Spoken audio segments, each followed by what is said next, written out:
സാധാരണ പത്രം വായിക്കാനിരിക്കുമ്പോ സിറ്റൗട്ടിലേക്ക് ചായ എത്തിക്കുന്നതാണല്ലോ. എന്ത് ഇതുവരെ ചായ ആയില്ലേ? സോറി പ്രതാപേട്ട, ഞാൻ എണീക്കാൻ ഇത്തിരി താമസിച്ചു. ഈയിടെയായി എല്ലാത്തിനും ഇത്തിരി താമസം കൂടുതലാണ്. അങ്ങനെ പറയല്ലേ പ്രതാപേട്ട. പ്രതാപേട്ടൻ ചോദിക്കുന്നതിന് മുമ്പ് ഞാൻ എല്ലാം എത്തിക്കുന്നതല്ലേ. ഒരു 2 മിനിറ്റ്, ചായ ഇപ്പൊ റെഡിയാവും.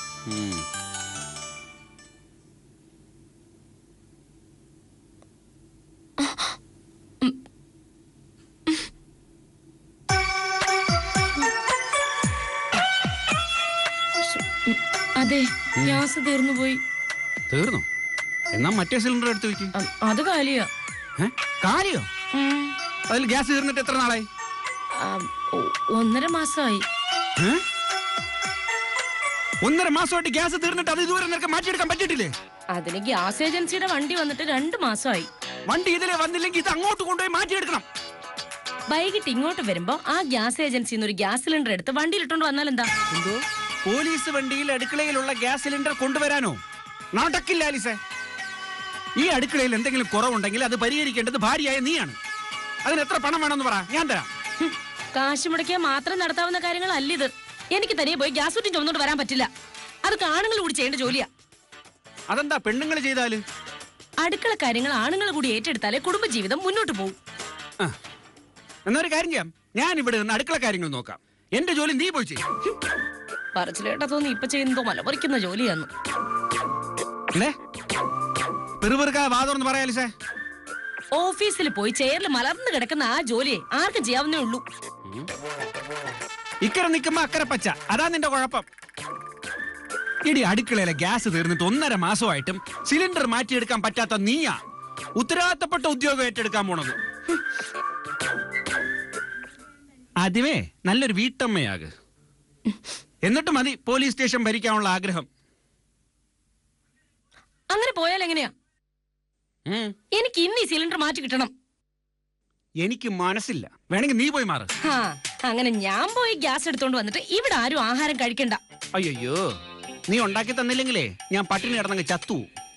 എന്നാ പിന്നെ അത് കണ്ടിട്ട് തന്നെ കാര്യം. വാശിയെങ്കിൽ വാശി. ഈ വീട്ടിൽ ഞാനാണോ നീയാണോ അധികാരി എന്ന് അറിയണമല്ലോ. ഇവിടെ ഞാൻ പറയുന്നതേ നടക്കൂ. ഭർത്താവായ ഞാൻ പറയുന്നതേ നടക്കൂ. ഭാര്യയായ ഞാൻ പറയുന്നത് നടക്കൂ. എന്നാ പിന്നെ ഇവിടുത്തെ ബാക്കി കാര്യം കൂടെ നീ തന്നെ നോക്കിക്കോ. ഇനി ഒറ്റ കാര്യത്തിന് പോലും എന്നെ വിളിച്ചേക്കരുത്. ഉണ്ട കണ്ണി, നിന്റെ കണ്ണി ഞാൻ ചൂന്നെടുക്കും. എന്റെ മാതാവേ, എനിക്ക് മാത്രം ഇങ്ങനെ ഒരു കെട്ടിയോൻ. ഈ കുടുംബ ജീവിതം വേണ്ടായിരുന്നു. എന്താ സബീനെ, സ്റ്റേഷൻ ചേർന്ന് നിനക്കാണോ? അതെന്താ സാർ അങ്ങനെ ചോദിച്ചേ? അല്ല, എസ് ഐയുടെ ടേബിളിൽ കാണുന്നതിനേക്കാൾ ഒരുപാട് പരാതി ഇരിക്കുന്നു. അയ്യോ, ഇതൊക്കെ വനിതാ സെല്ലിന്ന് ഇങ്ങോട്ടേക്ക് അയച്ചതാ. ഇന്നലെ വന്നതാ. ഞാൻ പ്രതാപ് സാറിനെ കാണിച്ചു. ഇത് മൊത്തം ഇന്ന് എന്റെ തലയിലാ. പെണ്ണുങ്ങൾക്ക് ഇതിനു മാത്രം പരാതിയുണ്ടോ സബീന? മൊത്തം അമ്മായിയമ്മ പ്രശ്നമോ സ്ത്രീധന പ്രശ്നമോ സാറേ? ഇപ്പൊ മനസ്സിലായല്ലോ, പെണ്ണിന് ശത്രു പെണ്ണാണ്, അല്ലാതെ ആണല്ല. വെള്ളം അടിച്ചോണ്ട് വന്ന് ഭാര്യമാരെ തല്ലുന്ന ഭർത്താക്കന്മാർക്കെതിരെയുള്ള കേസും ഉണ്ട്. സബീനെ, മദ്യപിച്ചോണ്ട് ഭർത്താക്കന്മാരെ വീട്ടിൽ വരുമ്പോ ഭാര്യമാര് ചെയ്യേണ്ടത് 1 ഗ്ലാസ് വെള്ളം എടുത്ത് വാക്കകത്തോട്ട് ഒഴിക്കണം, കുടിച്ചിറക്കരുത്. എന്നിട്ട് അതിങ്ങനെ 1 മണിക്കൂർ പിടിച്ചെടുത്തണം. അതിനോടൊപ്പം തന്നെ കുറച്ച് പഞ്ഞി എടുത്ത് 2 ചെവിയിലും വയ്ക്കണം. അങ്ങനെ ചെയ്ത വഴക്കില്ല, അടിയില്ല, സ്വസ്ഥം കുടുംബജീവിതം. കൊള്ളാം, നല്ല ബുദ്ധി. ആണുങ്ങൾക്ക് വെള്ളം അടിച്ചോണ്ട് വന്ന് എന്തും പറയാം, സ്ത്രീകൾ മിണ്ടരുത്. അതൊക്കെ പണ്ടായിരുന്നു സാറേ. ഇപ്പൊ ഭർത്താവ് 1 പറഞ്ഞാ ഭാര്യ 9 പറയും. അവൻ 18 തിരിച്ചു തരുകയും ചെയ്യും. നിങ്ങൾ ആണുങ്ങളെയല്ലേ ന്യായീകരിക്കൂ സാറേ? അയ്യോ, അതിനെന്താ നിങ്ങൾ പെണ്ണുങ്ങളെ ന്യായീകരിച്ചോ? എന്തായാലും ആരെങ്കിലും ഒരാൾ ഒതുങ്ങിയാലേ പ്രശ്നങ്ങൾ അവസാനിക്കൂ.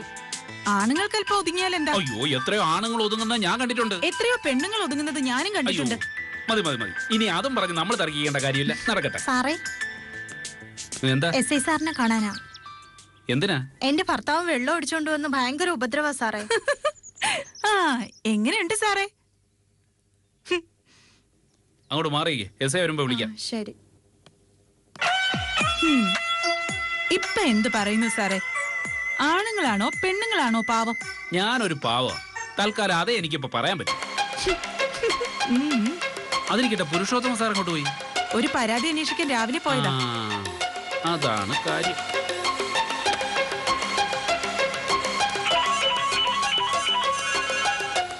ഹലോ. ആ സാറേ ഞാനാ. എന്ത് സതീശാ? സാറിന്റെ കയ്യിലുള്ള തത്തമംഗലത്തെ അടിപിടി കേസാണ്. അത് തന്നെ. അത് ഞാൻ ഇന്നലെ പോയി തിരക്കിയാ സാറേ. അമര 4 സ്ഥലത്തില്ല. ഞാൻ ആ ജംഗ്ഷനില്ല. ഞാനും തിരക്കിട്ട് വിളിക്കാം. ആ ശരി ശരി ശരി. ഓക്കെ. ഈ പരാതിക്കാരൻ സുരേന്ദ്രൻ ആളെങ്ങനെയാ? അവനോടെ റബ്ബർ നട്ട് തെണ്ടിത്തിരി നടന്നവനാ സാറേ. ഈ അടുത്ത കാലത്ത് എവിടുന്നോ കുറച്ച് പുത്തമ്പണം വന്നു. ഇവന്റെ മട്ടും മാറി. 10 ദിവസം പട്ടി നടന്നവന്റെ മുമ്പില് ചിക്കൻ ബിരിയാണി കിട്ടിയ എങ്ങനെയിരിക്കും? ആ അവസ്ഥയെ പണം വന്നപ്പോഴത്തേക്ക് ഈ സുരേന്ദ്രൻ ഉണ്ടായത്. ആളുകളുടെ മുഖത്ത് നോക്കില്ല, മിണ്ടില്ല. അവൻ എന്തോ ആയി എന്നൊരു തോന്നല്. സത്യം പറഞ്ഞ ഈ 4 പേർക്കെതിരെ അവൻ കൊടുത്തിരിക്കുന്ന കള്ളക്കേസാ. അത് പോലീസ് അന്വേഷിച്ച് തീരുമാനിക്കേണ്ടതല്ലേ ദേവസി? സാറ് ചോദിച്ചുകൊണ്ട് ഞാൻ കണ്ട കാര്യം പറയാം. ഈ സുരേന്ദ്രന്റെ കയ്യിൽ കാശ് വന്നു കഴിഞ്ഞപ്പോ റോഡ് സൈഡിൽ ഒരു 15 സെന്റ് വസ്തുവും വീടും മേടിച്ചു. എന്നിട്ട് അതിന് ചുറ്റും മതിലും കെട്ടി. വീടിന് പടിഞ്ഞാറ് വശത്തുള്ള ചുറ്റുമതില് പഞ്ചായത്ത് വഴിയിലേക്ക് ഇറക്കി കെട്ടി തുടങ്ങുമ്പോഴാണ് അവിടെയുള്ളവർ അതിനെ എതിർത്തത്. പിന്നെ തർക്കമായി, വഴക്കായി. ഇതിനിടയിൽ ആവേശം കയറിയ സുരേന്ദ്രൻ അവിടെ ഇറക്കിയിട്ടിരുന്ന കരിങ്കൽ ചീളിന്റെ മുകളിൽ താഴേക്ക് ചാടിയപ്പോ കരിങ്കൽ ചീളുകൊണ്ട് ഈ സുരേന്ദ്രന്റെ കാലൊന്ന് മുറിഞ്ഞു. ഉടനെ അവന്റെ വക്കീൽ പറഞ്ഞതനുസരിച്ച് ഇത് അവിടെ കൂടിയിരുന്നവന്മാര് അടിച്ച് മുറിവേൽപ്പിച്ചതാണെന്ന് ഒരു പരാതി അങ്ങ് കൊടുത്തു. ആശാ നേരെ സർക്കാർ ആശുപത്രി പോയി. ഇതാണ് നടന്ന സംഭവം. ആദ്യം അന്വേഷിച്ചപ്പോ SIക്ക് ഇത് ബോധ്യപ്പെട്ടതാ. അതാ കേസ് ചാർജ് ചെയ്യാൻ. ഇപ്പൊ എന്താ സാറേ വീണ്ടും ഒരു അന്വേഷണം? Thachankode sub inspector case charge ചെയ്യുന്നില്ല എന്നും പറഞ്ഞ് സുരേന്ദ്രൻ DYSPക്ക് ഒരു പരാതി കൊടുത്തു. 3 ദിവസത്തിനകം റിപ്പോർട്ട് കൊടുക്കണമെന്നാ പറഞ്ഞിരിക്കുന്നത്. പ്രശ്നമാവോ സാറേ?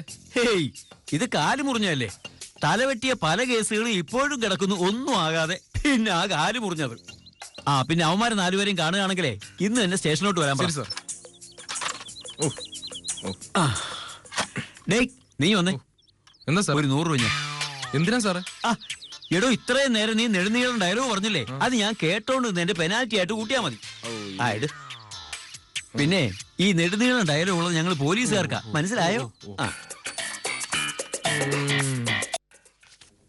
സതീഷ് സാറേ, ഞാൻ ഇറങ്ങുവാ.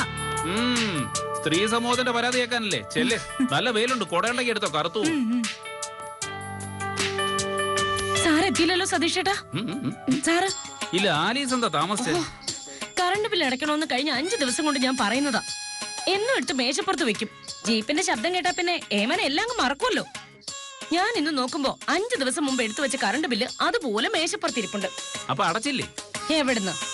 സ്റ്റേഷനിലോട്ട് വരുന്ന വഴി ഒരു 5 മിനിറ്റ് മതി അതൊന്ന് അടയ്ക്കാൻ. ജീപ്പിൽ കയറി ഇങ്ങനെ ഞെളിഞ്ഞിരുന്നാ പിന്നെ സ്റ്റേഷനിലെത്തിയല്ലേ സാർ ഇങ്ങോട്ട് ഇറങ്ങുള്ളൂ. നിന്റെ പ്രാണനാഥനല്ലേ? സതീഷേട്ട എന്നെ കൂടെ പറയിപ്പിക്കല്ലേ? ഇല്ലേ, നമ്മള് നിർത്തി. അപ്പൊ കറണ്ട് ബില്ല് അടച്ചോ ഇല്ലയോ? ഞാൻ നോക്കുമ്പോ കറണ്ട് കട്ട് ചെയ്യാനുള്ള ലാസ്റ്റ് ഡേറ്റ് ആയിരുന്നു. നമുക്ക് അടച്ചല്ലേ പറ്റൂ. അടച്ചില്ലെങ്കിൽ ചോദിക്കും, ആലീസേ നിനക്ക് അറിഞ്ഞൂടായിരുന്നോ കറണ്ട് ബില്ല് ഇന്ന് അടയ്ക്കണോന്ന്. അടച്ചാ ചോദിക്കും, ഓ നീ അടച്ചല്ലേ, ഞാൻ അടയ്ക്കണോന്ന് വിചാരിച്ചിരിക്കായിരുന്നു. എന്തൊരു സ്വഭാവമാണോ എന്തോ. നിനക്ക് അറിഞ്ഞൂടെ അവന്റെ സ്വഭാവം? അത് പറഞ്ഞപ്പോഴാ ഒരു കാര്യം ഓർത്തേ. ഇന്നലെ CI ഗോപി സാറിന്റെ റിട്ടയർമെന്റ് പാർട്ടിക്ക് സതീഷേട്ട പോയിരുന്നോ? ഞാൻ പോയിരുന്നു. ഞാനും പ്രധാനം ഒരുമിച്ചാണല്ലോ പോയത്. തിരിച്ചു വന്നതോ? പ്രതാപൻ നേരത്തെ പോണോന്ന് പറഞ്ഞു. ഞാൻ ഭക്ഷണമൊക്കെ കഴിച്ച് കഴിഞ്ഞിട്ടാ ഇറങ്ങിയത്. എന്താ പ്രശ്നം? ഇന്നലെ വൈകുന്നേരം ഇവിടുന്ന് പോവാൻ നേരം എന്നോട് പറഞ്ഞു, ഗോപി സാറിന്റെ റിട്ടയർമെന്റ് പാർട്ടിക്ക് പോയി അവിടുന്ന് ഭക്ഷണം കഴിച്ചിട്ടേ ഞാൻ വരൂ, നീയും മോളും കിടന്ന് ഉറങ്ങിക്കോ, എനിക്ക് ഭക്ഷണം കരുതണ്ടാന്ന്. എന്നിട്ട് ഞാനും മോളും ഭക്ഷണം കഴിച്ച് കിടന്നു. ഒരു 10:30 മണിയായി കാണും. ഒരു വിളി. ആൽസേ, ആൽസേ, ആൽസേ.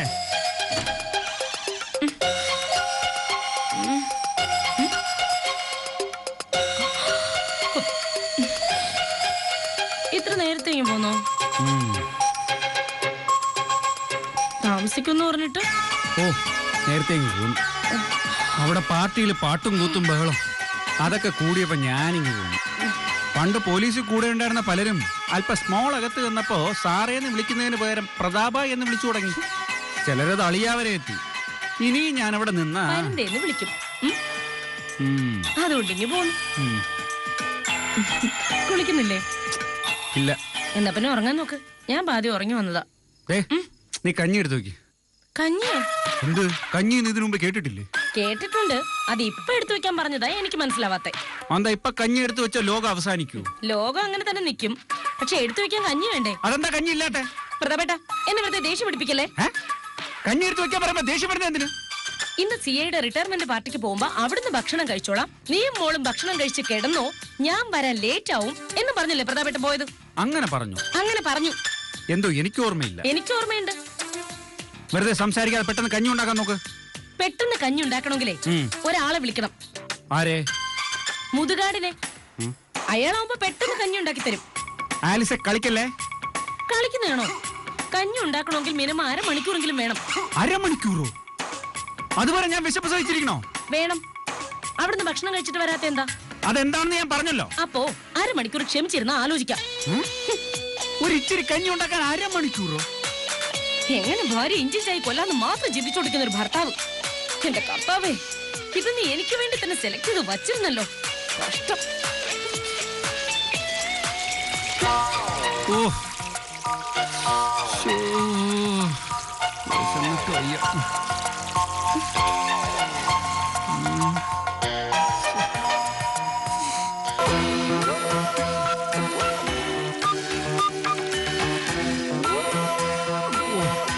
ഇന്നത്തേക്കാണ് കഞ്ഞി ചോദിച്ചത്.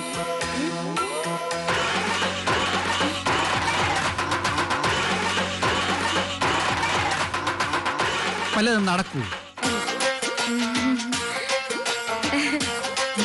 പ്രതാപേട്ട, ഫ്രിഡ്ജിൽ ദോശമാവിരിപ്പുണ്ട്. 10 മിനിറ്റ് കൊണ്ട് നല്ല ചൂട് ദോശ ഉണ്ടാക്കി തരാം. രാത്രി ഞാൻ ദോശ കഴിക്കൂലെന്ന് നിനക്ക് അറിയില്ലേ? കഞ്ഞി മതി, ഞാൻ വെയിറ്റ് ചെയ്യാം.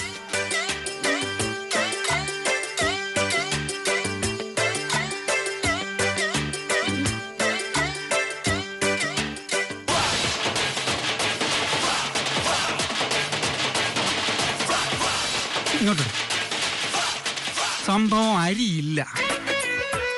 അതാണ് കള്ളസ്നേഹം കാണിച്ച് ദോശ ഉണ്ടാക്കി തരാന്ന് പറഞ്ഞതല്ലേ? അരി എടുത്തോണ്ട് വരാൻ സുഗുണനോട് ഞാൻ പറഞ്ഞതാ. അവൻ മറന്നുപോയി കാണും. ഈ ബക്കറ്റ് കൊടുത്ത് നീ എങ്ങോട്ട് പോ?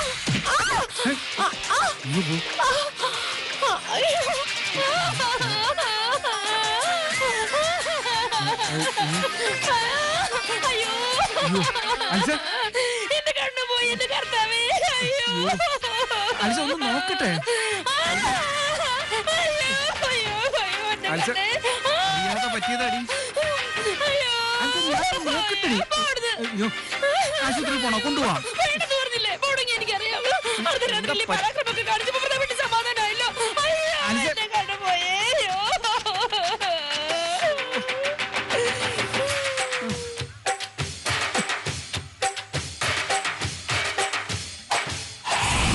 അയ്യോ, കണ്ണവിടെ നോക്കട്ടെ.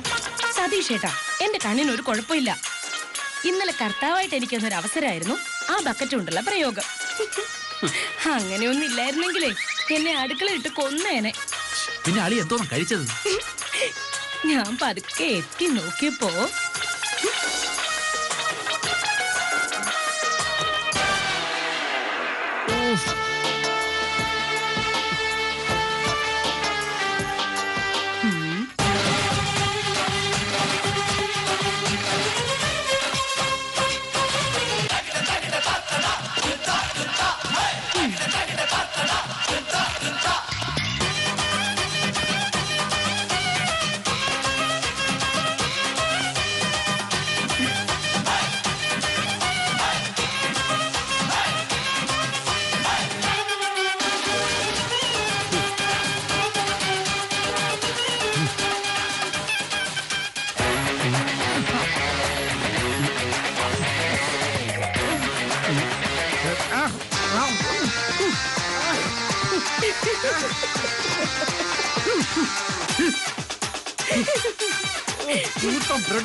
സാറിനെ അങ്ങനെ തന്നെ വേണം. ഒരു നേരം ഭക്ഷണം കഴിച്ചില്ല എന്ന് വെച്ചാൽ മനുഷ്യൻ ചത്തൊന്നും പോകത്തില്ല.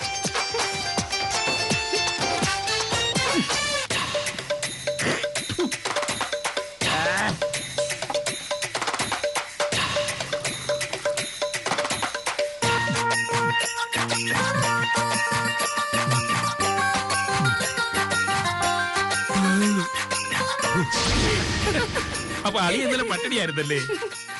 പട്ടിണിയെന്ന് തീർത്തു പറയാൻ പറ്റില്ല. വെള്ളം കുറേ കുടിച്ചു.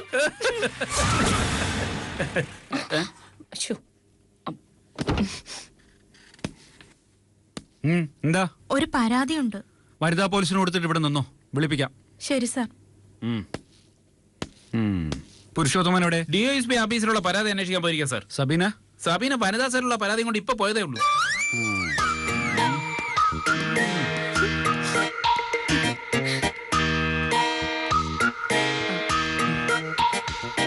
സതീഷ് സാർ ഒന്ന് മാറിക്കും. സതീഷ്, സാർ ആ പരാതിക്കാരി വിളിക്കോ. ഓ. ആ പിന്നെ സ്ത്രീയല്ലേ, പരാതി കേൾക്കുമ്പോ ഒരു വനിതാ കോൺസ്റ്റബിൾ കൂടി ഇരിക്കട്ടെ. കാലം വല്ലാത്തതാ. ശരി സാർ.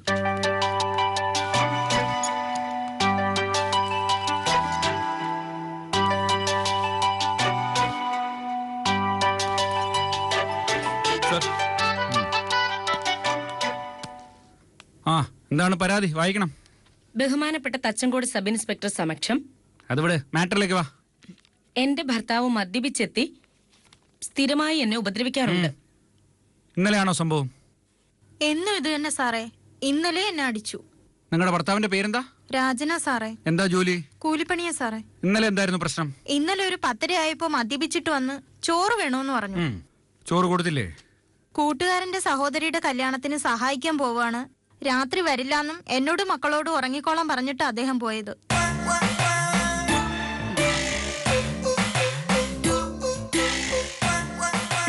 എന്നിട്ട് എനിക്ക് രാത്രിയിൽ ചോറ് വെച്ചേക്കണ്ട, ഞാൻ കല്യാണ വീട്ടിൽ നിന്ന് കഴിച്ചോളാം എന്നൊക്കെ പറഞ്ഞിട്ട് അദ്ദേഹം പോയത്. അതുകൊണ്ട് ബാക്കി വന്ന ചോറ് ഞാൻ പട്ടിക്കിട്ട് കൊടുക്കുകയും ചെയ്തു. പിന്നെ ചോറ് ചോദിച്ചാ ഞാൻ എവിടെന്നാ സാറേ കൊടുക്കുക?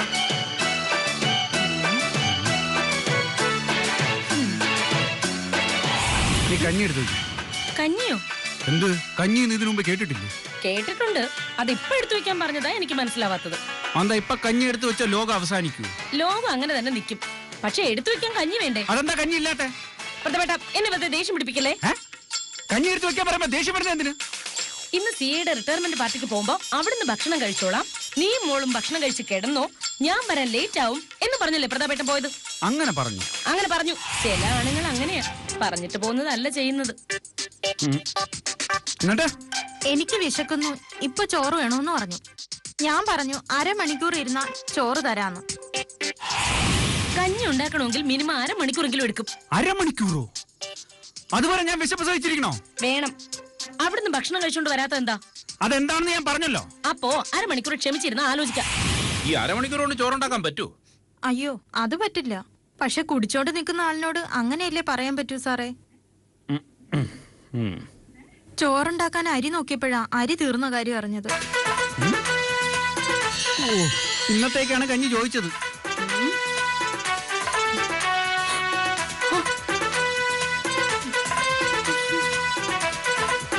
വല്ലതും നടക്കൂ? എന്നാ പിന്നെ ദോശ ഉണ്ടാക്കി കൊടുത്തുവിടായിരുന്നു. അതിന് ദോശമാവില്ലായിരുന്നു സാറേ. പ്രതാപേട്ട, ഫ്രിഡ്ജിൽ ദോശമാവിരിപ്പുണ്ട്. 10 മിനിറ്റ് കൊണ്ട് നല്ല ചൂട് ദോശ ഉണ്ടാക്കി തരാം. രാത്രി ഞാൻ ദോശ കഴിക്കൂലെന്ന് നിനക്ക് അറിയില്ലേ? കഞ്ഞി മതി, ഞാൻ വെയിറ്റ് ചെയ്യാം. ദോശമാവില്ലാത്തോണ്ട് ഞാൻ പുട്ടുണ്ടാക്കി കൊടുക്കാന്ന് പറഞ്ഞു. അപ്പൊ ദേഷ്യത്തിൽ എന്റെ കയ്യിലിരുന്ന അരിപ്പാട്ട വാങ്ങി എന്നെ അടിച്ചു. അവിടെ ബക്കറ്റിനിട്ടല്ലേ കിട്ടിയത്? നമ്മുടെ അവിടെ സംഭവിച്ചത് ഇതാ.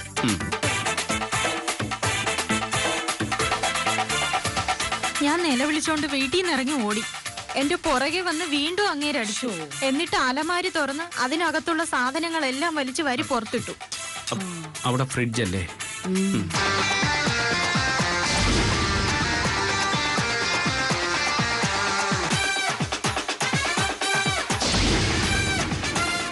വലിയ പാടാ സാറേ അയാളോടൊപ്പം കഴിയാൻ. ഇങ്ങനെ കാണിക്കുന്ന ഭർത്താക്കന്മാരെയൊക്കെ വെടിവെച്ച് കൊല്ലണം. അതൊക്കെ തീരുമാനിക്കാൻ ഇവിടെ നിയമമുണ്ട്. നിങ്ങൾ വെക്കോ. സതീഷേ, ഈ പരാതി ഒന്ന് അന്വേഷിച്ചിട്ട് ഇവരുടെ ഭർത്താവിനോട് നാളെ തന്നെ ഇങ്ങോട്ട് വരാൻ പറ. ശരി. തൂവല് സതീഷേട്ട നിൽക്കും. എനിക്ക് 2 വർത്താനം പറയാനുണ്ട്. അത് നിങ്ങൾ തമ്മിൽ അയക്കും. ഞാനിവിടെ വന്നാൽ ശരിയാവത്തില്ല.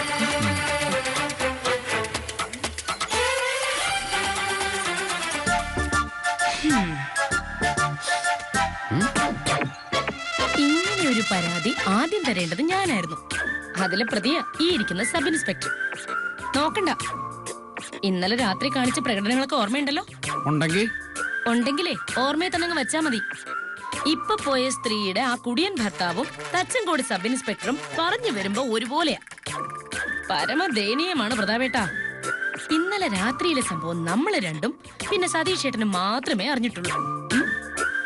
നാട്ടുകാരെങ്ങാനും അറിഞ്ഞാലുള്ള അവസ്ഥയൊന്ന് ആലോചിച്ച് നോക്കി.